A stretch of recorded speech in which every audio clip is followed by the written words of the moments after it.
Kids today don't value privacy. Once that predator has those pictures and videos, he has those kids on the hook. It's a huge growing problem. Do you think a lot of this goes underreported? Oh, without a doubt. I don't think my kid would ever do it. That's the same quote that every kid and every parent that's been a victim of this has said. Every single one. That's me!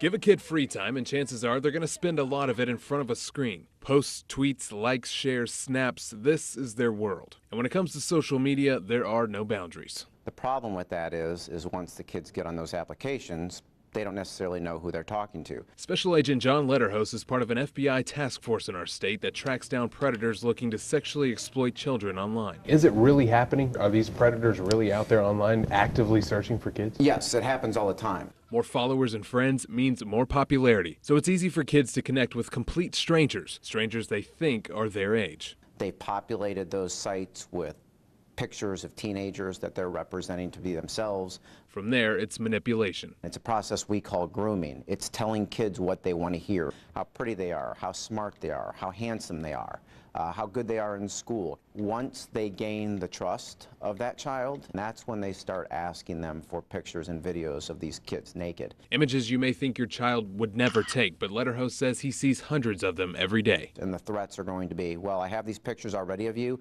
I'm going to post those pictures online to your Facebook or Instagram friends and family if you don't send me more pictures. For most children and teens, there's not much worse than public embarrassment, so many give in. And one North Carolina case shows just how far-reaching this crime can be. This female was grooming this little 12-year-old boy. He believed that he was really chatting with a 17 or 18-year-old girl. And within a couple exchanges on Kik, he was sending new pictures.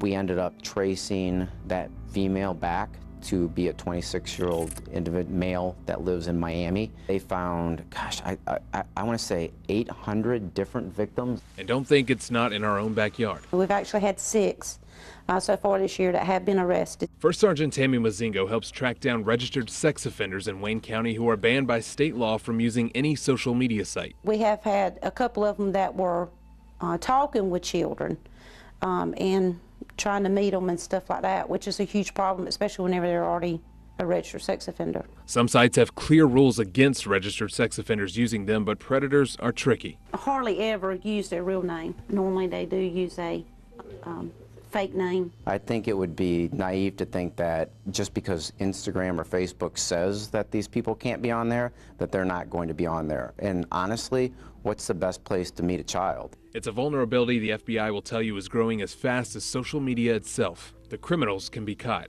but once pictures are sent, the damage can't always be fixed. As much as the kids want to believe and the parents want to believe that they can get rid of those things online, once it's out there, there's nothing we can do about it. You've already posted them, we can't get it back. Both local and federal law enforcement are fighting the problem every day, but it's not something that's easily talked about. So they say, start talking about it. How much do you think goes unspoken for that you guys don't even know about? I hate to even think about it.